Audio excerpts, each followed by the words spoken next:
Muito bem, nós estamos aqui para mais um programa nesse canal do YouTube, onde nós estamos gravando os 260 capítulos do Novo Testamento. Antes de entrarmos hoje no capítulo 11 de João, eu vou pegar um pouco dos versos antes do capítulo 10 e fazer uma explicação melhor sobre o 10:34, que diz assim: Respondeu Jesus, não está escrito na vossa lei, eu disse, sois deuses? Pois se a lei chamou deuses aqueles a quem a palavra de Deus foi dirigida e a escritura não pode ser anulada. Então, aqui a expressão sois deuses, muita gente interpreta de forma errada, dizendo, o ser humano também é divino, não é? Claro que existe uma essência do divino em todo ser humano, mas não é isso que está falando essa expressão sois deuses. Isso vem do livro dos Salmos, Salmo 82, verso de número 6. Eu disse, vós sois deuses e vós outros sois todos filhos do Altíssimo. Mas se nós olharmos o contexto do Salmo 82, está falando sobre julgamento. Diz assim, Deus está na congregação dos poderosos, julga no meio dos deuses. Está prestando atenção, como fala de julgamento, que Deus julga no meio dos deuses. Até quando julgareis injustamente e respeitareis a aparência da pessoa dos ímpios? Defendei o pobre, o órfão, fazei justiça ao aflito e ao necessitado, livrai o pobre, o necessitado, tirai da mão dos ímpios. Eu disse, vós sois deuses e vós outros sois todos filhos do Altíssimo. Note, então, que a expressão sois deuses se aplica quando eles se assentavam para julgar o povo. Assim como Moisés se assentava em sua cadeira para julgar o povo vinha, ficava diante dele para consultar a lei do Senhor, e aí o profeta Moisés julgava todo o povo. Foi quando Jetro, sogro de Moisés, disse, que é isso que faz?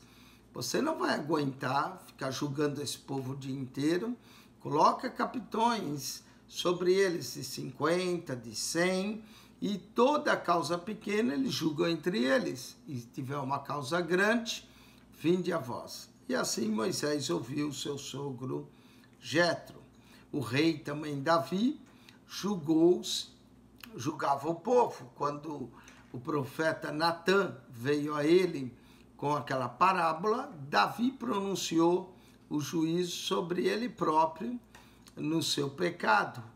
Salomão também se assentava para julgar. Então, quando eles se assentavam para julgar e definir, eles estavam fazendo o papel de como deuses, né, que decide o destino do outro.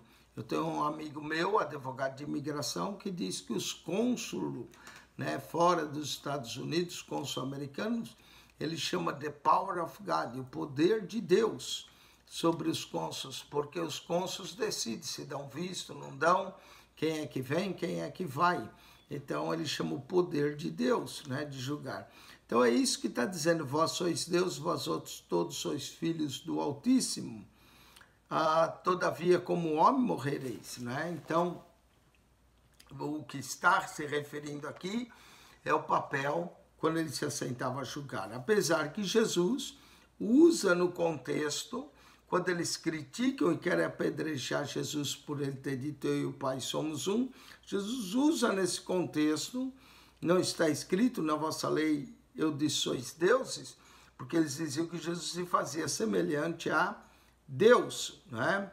Eles dizem no 33, não te apedrejamos por alguma obra, mas pela blasfêmia, porque tudo sendo homem te faz Deus a ti mesmo. E aí Jesus apela para o Salmo 82, quando vós sois Deus. E como ele disse, a palavra Deus não pode ser anulada, não é? Então, Jesus usa a expressão e mostrando que as obras que ele fazia vinham do Pai, eles procuravam prendê-lo, mas ele escapou de suas mãos e se retirou, mas o verso 42 2 termina, e muitos ali creram nele, muitos creram em Jesus. Agora nós vamos entrar em João, capítulo de número 11, especificamente, sobre a ressurreição de Lázaro. Esse é o 7º sinal miraculoso no Evangelho de João.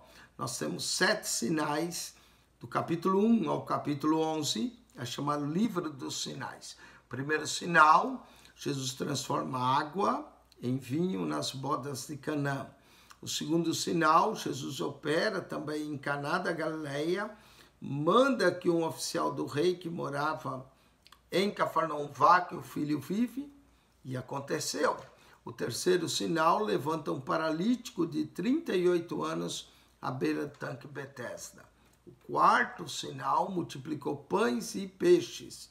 O quinto sinal, andou por sobre as águas. E o sexto sinal, abriu os olhos ao cego. Esse sinal de abrir os olhos ao cego vai voltar agora no 7º sinal, na ressurreição de Lázaro.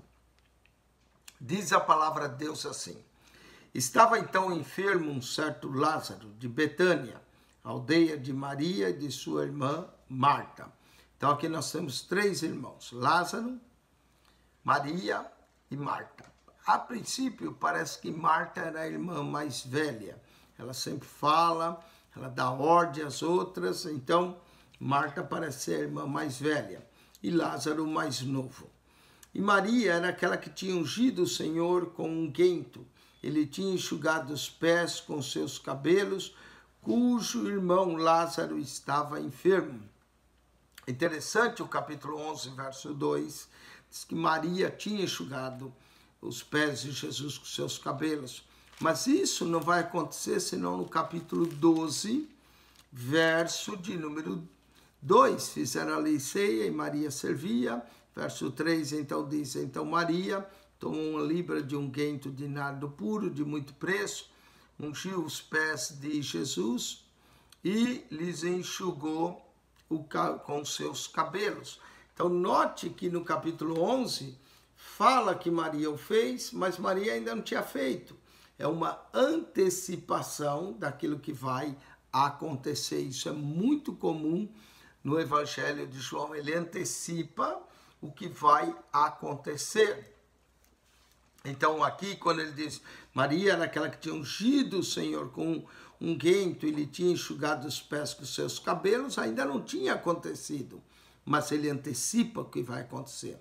Como nesse capítulo, Jesus também vai antecipar a ressurreição de Lázaro, e a própria ressurreição de Lázaro é também uma antecipação da ressurreição de Jesus. Não é que ele vai ressuscitar. Voltamos aqui no capítulo 10, 18, quando ele diz, ninguém me tira a minha vida, mas eu de mim mesmo a dou, tenho poder para dar e tenho poder para tomá-la. Esse mandamento eu recebi do meu Pai. Então é isso, a ressurreição de Lázaro é uma antecipação da ressurreição do próprio Cristo. Lázaro vai passar 4 dias, Jesus em 3 dias irá ressuscitar dos mortos. Mandaram, pois, suas irmãs dizer, Senhor, eis que está enfermo aquele que tu amas. Interessante essa expressão, está enfermo aquele que tu amas, Lázaro. Lázaro é considerado discípulo que Jesus ama, não é? E não só Lázaro, Marta e Maria, ele também amava. Sabe que o Evangelho de João, a gente atribui que foi João que escreveu, que João é o discípulo amado. Isso é, a nossa tradição aceita isso. Mesmo também os pais da igreja testemunharam que foi João o escritor desse evangelho. Porém, pelo fato de o discípulo amado em todo o Evangelho de João, que é o escritor do Evangelho, ser anônimo, os eruditos da Bíblia tentam descobrir quem é o discípulo amado. Inclusive, há um livro que chama Quem é o Discípulo Amado, questionando se é de fato João ou não, o autor desse Evangelho. E nesse quem é o discípulo amado, alguns sugerem que é Lázaro. Se Lázaro é o discípulo amado, justifica o porquê a ressurreição de Lázaro só aparece no Evangelho de João, não é? Eu tenho uma outra explicação porque isso acontece, eu vou explicar no capítulo 12, mas por quê? E aí alguns dizem porque Lázaro é o discípulo amado, então ele conta a história da sua própria ressurreição, não é? E baseado no capítulo 11, verso 3, mandaram suas irmãs dizer, Senhor, eis que está enfermo aquele que tu amas. Mas Jesus amava a todos, né? Isso o Evangelho de João deixa bem claro, que Jesus amou seus discípulos até o fim, Jesus também amava Marta e Maria, né? Então é uma teoria um pouco fraca, mas existe, você pode ler o comentário, quem é o autor do Evangelho de João, quem é o discípulo amado, sugere que é Lázaro. Outro, nesse mesmo livro, também sugere que Tomé possa ser o discípulo amado, porque o discípulo amado estava ao pé da cruz junto com as outras Maria. Maria, mãe de Jesus, Maria, que tinha uma irmã de Jesus, a mãe de Jesus tinha uma irmã chamada Maria, ou a tia de Jesus, Maria, mãe de Clopas, né? Era outra Maria que estava lá, e também a Maria Madalena, as 3 Marias ao pé da cruz. E estava o discípulo amado. O discípulo amado que assistiu à crucificação de Jesus, ele viu quando a lança furou do lado. E aí quando Jesus ressuscita, aparece aos 10, Tomé não estava, depois Tomé disse, se eu não ver por o meu dedo, não ver ele por o meu dedo onde os pregos transpassaram e onde a lança furou, então alguns argumentam, como é que Tomé sabia que a lança furou? Será que João contou para ele? Ou Tomé é o discípulo amado que estava ao pé da cruz. E é interessante porque Tomé tem muita voz no Evangelho de João, né? Aqui ele vai aparecer falando, aqui no capítulo 11 da ressurreição, ele vai também aparecer falando no capítulo 14, mostra-nos o caminho, e Tomé vai ter uma certa voz no Evangelho de João. Não é? Então, alguns dizem que o discípulo amado é Tomé. Porém, se perguntar a minha opinião, e como eu estou aqui falando e mostrando, é João, para mim, o discípulo amado. Né? O Evangelho de João, foi João que escreveu, ele é o discípulo amado. Mas eu gosto de informar, você pode pesquisar, tem gente que diz que é Lázaro, tem gente que diz que é Tomé, e como isso é um estudo, é importante você saber a opinião de alguns eruditos da Bíblia. E Jesus, ouvindo isso, disse, essa enfermidade não é para a morte, mas para a glória de Deus, para que o Filho de Deus seja glorificado por ela. Então Jesus já sabia que Lázaro, que estava enfermo, quando chegou a notícia que Lázaro já tinha morrido. Apesar disso, ele disse, essa enfermidade não é para a morte, mas para a glória de Deus. Tudo que Jesus fazia visava a glória de Deus, para que o Filho de Deus seja glorificado por ela, ou seja, ele iria ressuscitar Lázaro. Mas o que é interessante é que Lázaro, quando Jesus chegava, vai estar morto 4 dias. E pelo fato de Jesus ficar da além do Jordão, onde Jesus se encontrava, até Betânia, 2 dias, e depois ele vai ao encontro de Lázaro, então quando ele chega lá já está morto 4 dias, então isso leva-nos a concluir, se Lázaro estava morto 4 dias e Jesus esperou 2 dias para ir, é que a distância da onde Jesus estava a Betânia, naquela época, era 2 dias de caminhada. Então, quando esse mensageiro saiu para ir dar a notícia a Jesus da enfermidade de Lázaro, Lázaro estava enfermo, mas ele sai de Betânia e vai ao encontro de Jesus. E quando ele chega e dá a notícia a Jesus, quando ele saiu, Lázaro estava enfermo, mas quando ele dá a notícia, Lázaro já tinha morrido. E Jesus sabia. Por isso, Jesus se demora mais 2 dias e vai chegar lá e seja morto de 4 dias. Havia também entre os judeus um pensamento que o espírito ficava perambulando em torno do corpo por 3 dias e até podia voltar. E era assim que eles explicavam alguns casos de ressurreição, como, por exemplo, quando Elias orou pelo filho da viúva, não é? Então, de Serepta, né? Então, o jovem voltou à vida porque eles dizem que o espírito ficava perambulando, a mesma coisa com Eliseu. Então, era assim que alguns explicavam o milagre da ressurreição. Então, quando Jesus ressuscitou a filha de Jairo, que já tinha acabado de morrer, alguns podiam dizer, ele ressuscitou, mas é que o espírito estava perambulando. Mesma coisa aconteceu com o filho da viúva de Naim, que estava indo ao caminho do cemitério, e Jesus parou, tocou no esquife, ressuscitou. Mas Jesus vai esperar 2 dias, para quando ele chegar, Lázaro já ser morto 4 dias. Então essa teoria do espírito acabou, não é?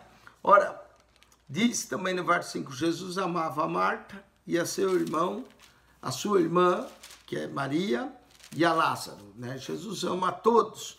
No capítulo 13, também verso 1, vai dizer, ora na festa passa, sabendo Jesus que era chegado sua hora de passar desse mundo para o Pai, como havia amado os seus, amou-os até o fim. Jesus mostra, esse evangelho também é chamado o grande evangelho do amor. O discípulo que escreve é o discípulo amado. É o grande evangelho do amor, não é? Ouvindo, pois, que estava enfermo, né? Ele ouviu que Lázaro estava enfermo, mas Lázaro já tinha morrido. Quando o homem saiu, Lázaro estava enfermo. Mas quando chega a notícia para o homem, o mensageiro, Lázaro estava enfermo. Mas Jesus já sabia que Lázaro tinha morrido e vai revelar isso. Ouvindo, pois, que estava enfermo, ficou ainda 2 dias no lugar onde estava. Depois disso, disse aos seus discípulos, vamos outra vez para a Judeia. Então Jesus estava da além do Jordão, provavelmente na região de Decápolis, batizando. Chega a notícia. Essa notícia vai fazer com que Jesus retorne. Jesus espera 2 dias, decide retornar, depois de 2 dias, e quando ele vai caminhar 2 dias mais, vai chegar lá, Lázaro já é morto de 4 dias. Indica novamente, quando o mensageiro chegou, quando o mensageiro saiu, Lázaro estava enfermo, mas quando chegou, Lázaro já tinha morrido. Jesus disse aos discípulos, vamos outra vez para a Judeia. Disseram-lhe os discípulos, Rabi, ainda agora os judeus procuravam apedrejar-te e tornas para lá? Lembra quando Jesus falou, eu e o Pai somos um? Eles pegaram novamente em pedras para o apedrejar. Também no capítulo 8, que começaram eles com pedra nas mãos, no verso 59, depois que Jesus disse, antes que Abraão existisse, eu sou, diz que eles pegaram em pedra para o atirar nele. Então eles já tinham tentado apedrejar Jesus 2 vezes. E aí os discípulos vão dizer, Rabi, ainda agora os judeus procuravam apedrejar-te e torna para lá? Jesus vai dizer, não há 12 horas no dia, e era assim que os judeus dividiam o dia. 12 horas do dia, 12 horas da noite. Não há 12 horas do dia, se alguém andar de dia, não tropeça, porque vê a luz deste mundo. Interessante, dia, noite é um tema comum no Evangelho de João. Os que são do dia estão andando na luz, os que são da noite estão em trevas, os filhos da luz são os filhos de Deus, os filhos das trevas são os filhos do diabo, outro tema presente em todo o Evangelho de João, e também mostra uma conotação com os essênios, que era uma comunidade que vivia em Qumran, próximo ao Mar Morto, distante de Jerusalém, se consideravam filhos da luz, não é? Então, de alguma forma, isso aqui lembra, se alguém andar de dia, não tropeça, porque vê a luz desse mundo.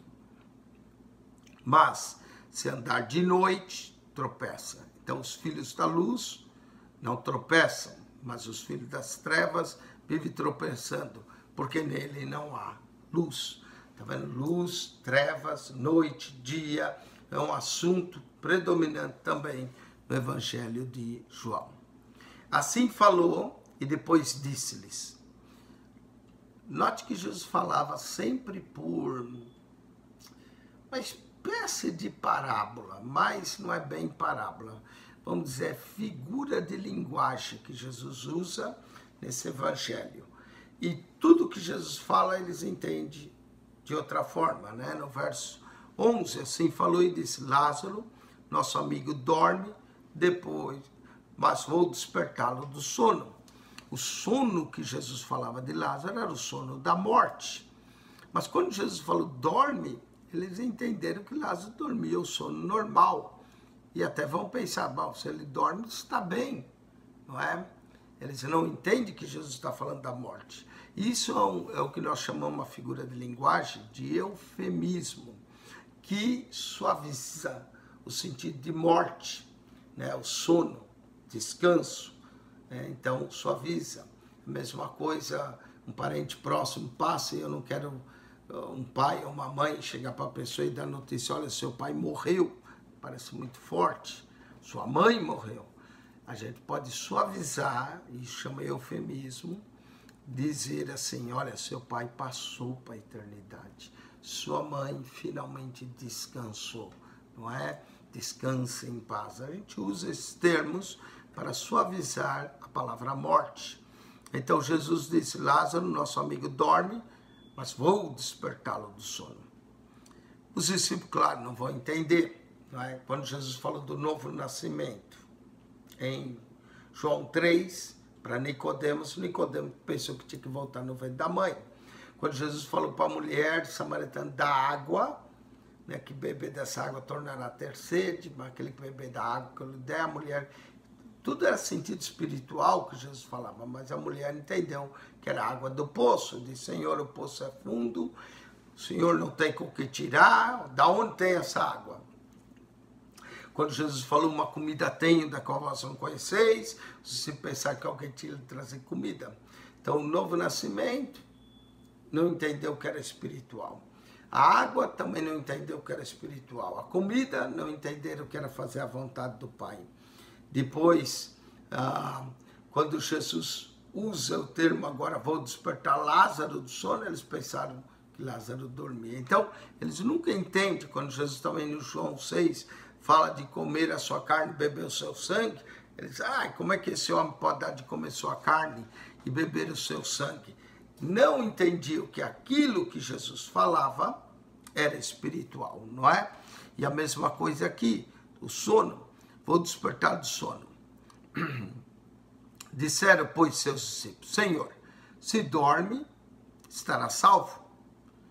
Mas Jesus dizia isso da sua morte. Eles, porém, não cuidavam que falava do repouso do sono. Está vendo? Eles não entendem quando Jesus fala, porque muitas coisas que Jesus fala, como João 6,63 diz, são espírito e vida. As palavras são espirituais. Então Jesus diz claramente: Lázaro está morto. Aí Jesus teve que dizer claramente: Lázaro está morto, para eles. Aí eles entenderam. E Jesus vai dizer: fogo, por amor de vós que eu lá não estivesse, para que acrediteis.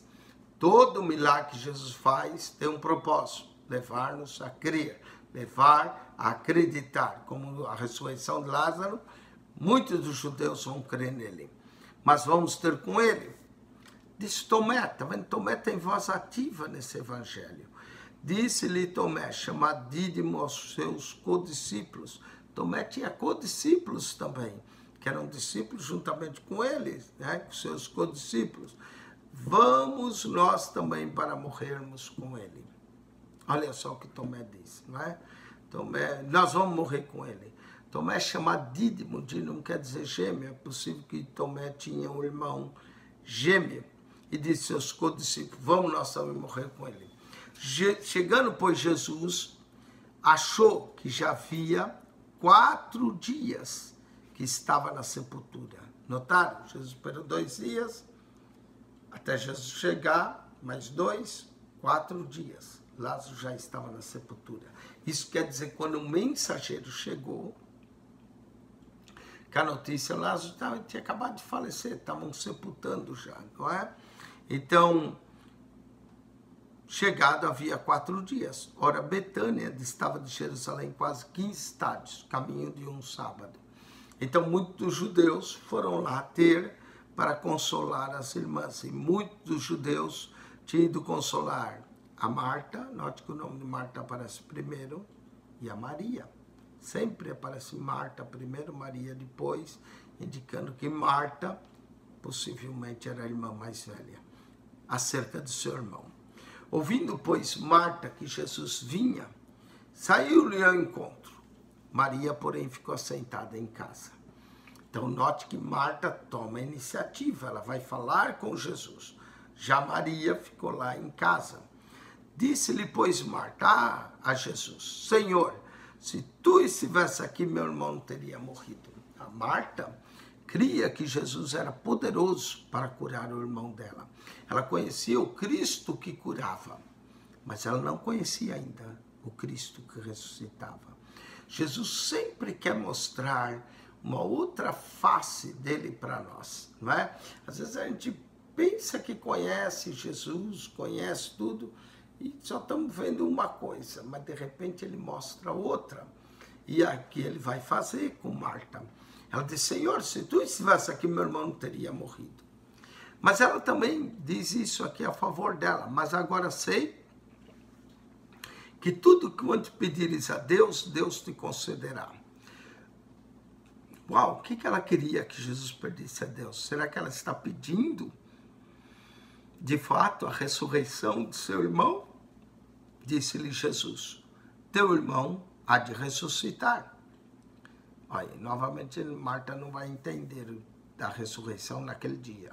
Marta diz: eu sei que há de ressuscitar, na ressurreição do último dia. Marta mostra que ela cria na doutrina da ressurreição. Ela mostra que ela era uma crente nessa doutrina, onde todos haverão de ressuscitar, não é? Como Jesus disse em João 5:25, que vem a hora em que todos os que estiverem no sepulcro ouvirão a voz do Filho de Deus, não é? Então, quando Marta disse: eu sei que ele há de ressuscitar na ressurreição do último dia, disse-lhe Jesus: eu sou a ressurreição e a vida. Quem crê em mim, ainda que esteja morto, viverá. Esse eu sou de Jesus é o quinto eu sou do Evangelho. Nós vamos ter 7. O primeiro eu sou está em 6:35, eu sou o pão da vida. O segundo eu sou está no 8:12, eu sou a luz do mundo. O terceiro eu sou está no 9:7, repete no 9:9, eu sou a porta. O quarto eu sou é eu sou o bom pastor, capítulo 10, verso 11, capítulo 10, verso 14. Eu sou o bom pastor. Então eu sou o pão, eu sou a luz, eu sou a porta, eu sou o bom pastor, e agora eu sou a ressurreição e a vida. Que maravilha, não é? Jesus é a própria ressurreição, Jesus é a própria vida. Quem crê em mim, ainda que esteja morto, viverá. E todo aquele que vive e crê em mim, nunca morrerás. Crês tu isso? Disse-lhe ela: sim, Senhor. Creio que tu és o Cristo, o Filho de Deus. Interessante, Jesus perguntou se ela cria na ressurreição. Ela não respondeu que cria. Ela disse que cria que ele era o Cristo, o Filho de Deus que havia de vir ao mundo. E dito isso, partiu e chamou em segredo a Maria, sua irmã, dizendo: o mestre está aqui e chama-te. Interessante, em uma parte, diz que Jesus mandou chamar Maria. Marta parece que tomou a liberdade de falar isso por sua conta. O mestre está aqui e te chama. Mas mesmo falando por sua conta, é uma expressão lindíssima, não é? O mestre está aqui, ele te chama. O mestre está aqui, ele te chama. Dá até a mensagem de um sermão. O mestre está aqui e chama-te. E ela, ouvindo isso, levantou e foi logo ter com ele. Ainda Jesus não tinha chegado na aldeia. Nota que Jesus encontrou Marta fora ainda da aldeia. Ainda não tinha chegado na aldeia. Estava no lugar onde Marta o encontrara.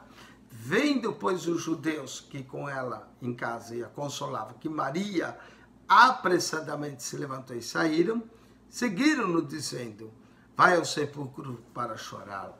para chorar ali. Não era comum eles se lamentarem, Lázaro só era morto 4 dias, eles ainda estavam em pranto, em luto. Era comum o luto durar 7 dias, pelo menos, né? Quando alguém tocava o corpo de um morto, ficava imundo 7 dias, então era muito comum um luto durar 7 dias. Houve lutos que duraram mais, como o de Jacó, que foram por 40 dias, o de Moisés também foram 40 dias, mas aqui, quando Lázaro morreu, era o 4º dia, elas estavam ainda chorando, né? Porque levava uma semana o pranto, a lamentação. Então, quando Maria levantou para seguir, eles pensaram, ela vai ao sepulcro chorar. Tendo, pois, Maria chegado onde Jesus estava e vendo, lançou aos seus pés.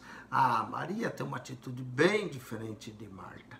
Elas vão falar a mesma coisa. Senhor, se tu estivesse aqui, meu irmão não teria morrido. Mas a atitude de Maria é bem diferente. Ela vê os pés de Jesus, ela se prostra. Em Lucas também nos diz que Jesus entrou para se hospedar. Marta, tarefada, preparava a comida, coisa importante que ela fazia, né? Para Jesus e os discípulos, mas Maria, sentada ao pé de Jesus, o ouvia atentamente.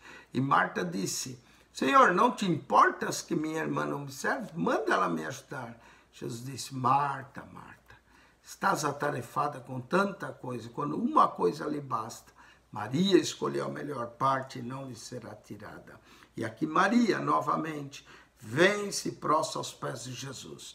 Nós lemos também que depois ela pegou um unguento de cheiro muito bom, perfume caríssimo, derrubou sobre ele e com seus cabelos enxugou os pés de Jesus. Maria era aquela crente que sempre está aos pés de Jesus.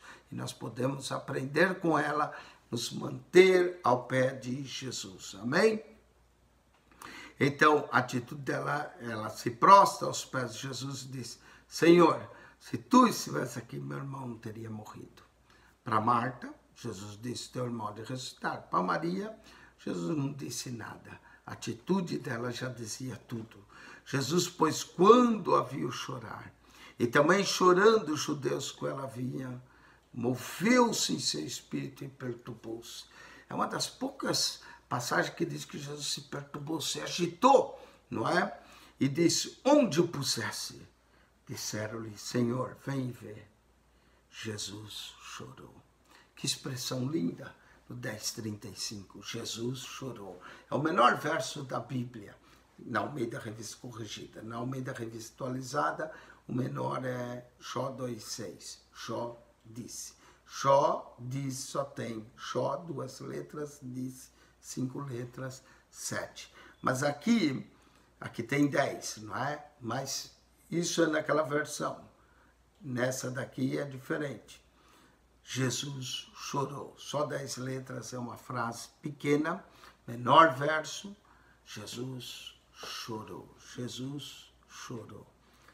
Oh, até Jesus chorou. Chorou diante da morte, não é? Não chorou porque ele não podia fazer nada.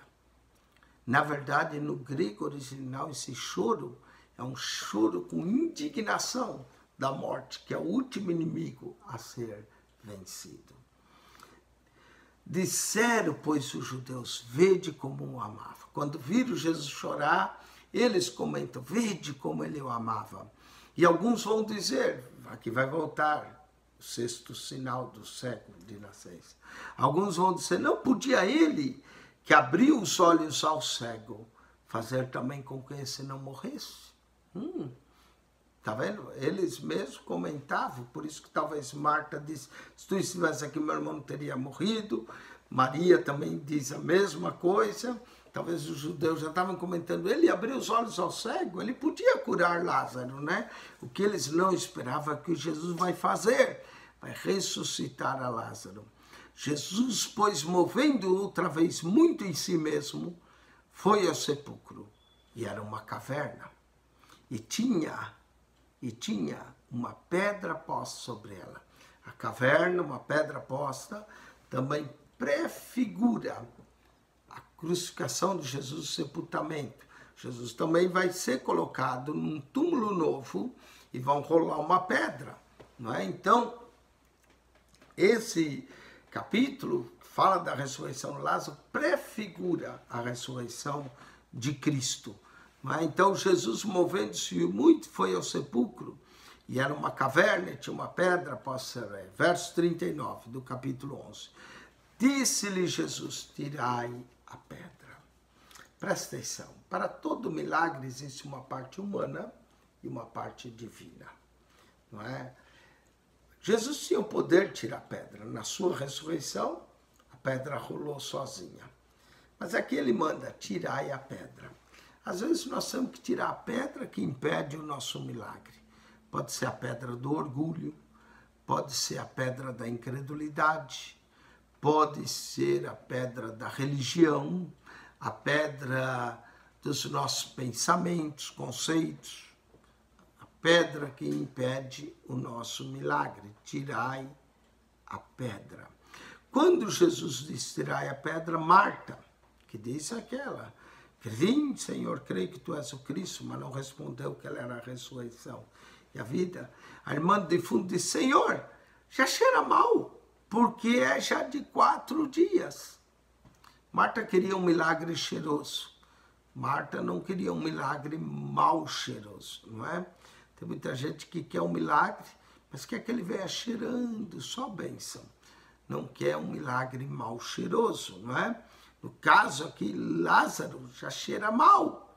A irmã de fundo diz, Senhor, já cheira mal, porque já é de 4 dias. Quer dizer, o estado do corpo já estava em estado avançado de putrificação. Disse Jesus, não te hei dito que se creres, verás a glória de Deus? Nós queremos ver a glória de Deus, mas é preciso crer. Se creres, verás a glória de Deus? Tiraram, pois, a pedra.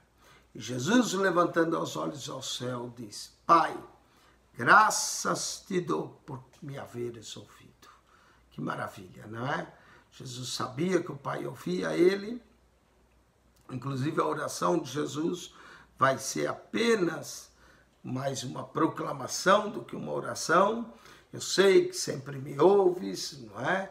E eu bem sei, verso 42, que me ouves, mas eu disse isso por causa da multidão que está ao redor, para que creiam que tu me enviastes. Então, Jesus está apenas, é uma oração anúncio. Olha, eu estou orando, eu já sei que o Senhor me ouviu, estou orando para que eles creiam que tu me enviastes, não é?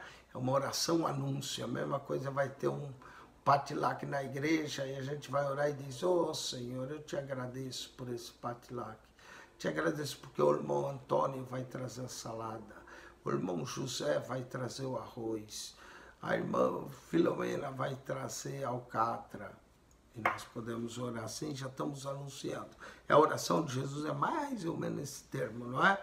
Sei, Pai, graças te dou por me haveres ouvido, eu bem sei que sempre me ouves, mas eu estou dizendo isso por causa da multidão. O problema não está entre mim e ti, ó Pai, está entre a multidão que está ao redor, para que eles creiam, a palavra crer e seus derivados, repete 98 vezes nesse Evangelho, para que eles creiam que tu me enviaste. E tendo dito isso, chamou com grande voz, Lázaro, vem para fora. Jesus teve que chamar Lázaro pelo nome, porque se ele dissesse morto, eu imagino que todos os sepulcros ali abriam e os mortos saltavam, conforme diz João 5,25. Em verdade vos digo que vem a hora, e agora é em que os mortos ouvirão a voz do Filho de Deus, e os que ouvirem viverão. Imagina se ele fala morto, todos os mortos que estavam ali na proximidade iriam ouvir a voz dele, todos iriam ressuscitar. Então Jesus é bem específico. Lázaro, vem para fora. Lázaro, vem para fora. Lázaro, vem para fora. Esse é o sentido da palavra igreja.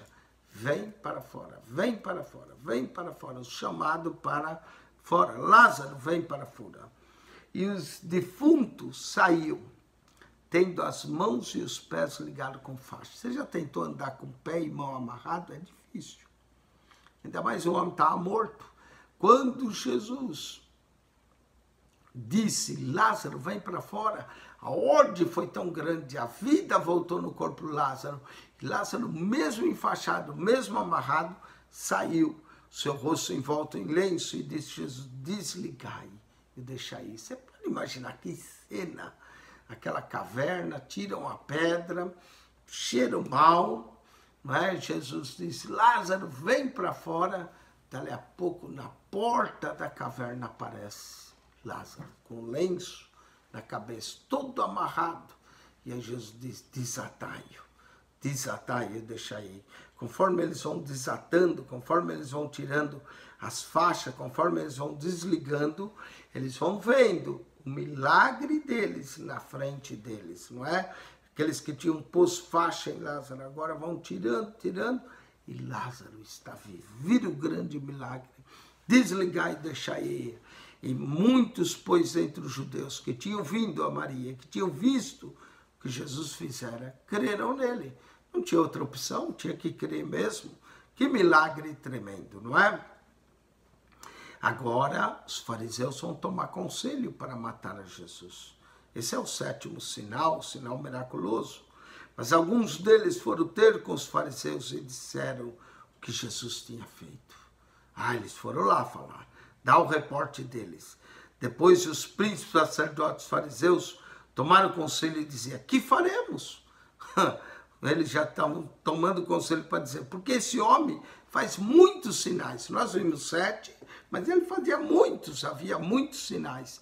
Se o deixarmos assim, todos crerão nele. E não devia deixar para todos crer. E virão os romanos e tirar-nos o nosso lugar e a nação. Eles estavam mais preocupados com o lugar deles e com a nação do que com a vinda do Messias. Esse era o problema. Por isso Jesus chamou, e chamou bem chamado de filhos do diabo, né?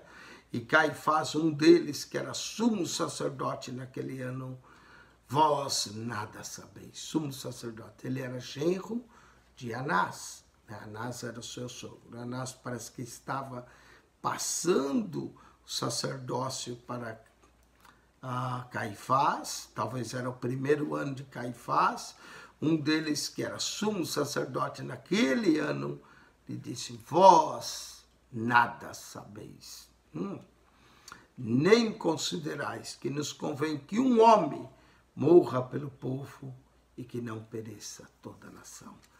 Ele estava profetizando, e é incrível como Deus usa a boca de pessoas para falar e anunciar o evangelho. Pode usar até a boca, no caso, sumo sacerdote. Sendo sumo sacerdote, ele profetizava, não é, sem saber. Ele disse, nada considerais, convém que o homem morra do que pereça a nação toda. Ora, ele não disse isso de si mesmo. Ele pensou que disse de si mesmo, mas não disse. Então, Deus fala na boca das pessoas, não é? Mas sendo sumo sacerdote naquele ano, profetizou que Jesus devia morrer pela nação, que Jesus devia morrer pela nação, que Jesus devia morrer pela nação, para salvar a nação. É isso, Jesus morreu pela nação, não só pela nação de Israel, mas pelo mundo inteiro, pelos gentios todos, não é?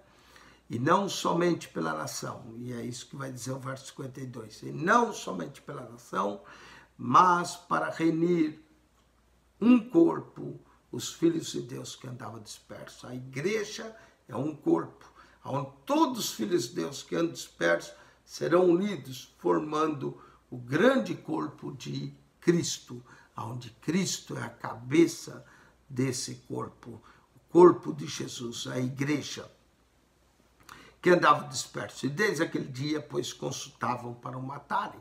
Está vendo bem que Jesus falou que eles eram assassinos, filhos do diabo, queriam matá-lo, não é?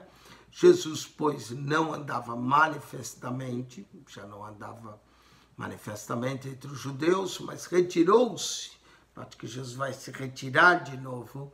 Ele já havia retirado-se no final do capítulo 10, verso 40, retirou-se outra vez.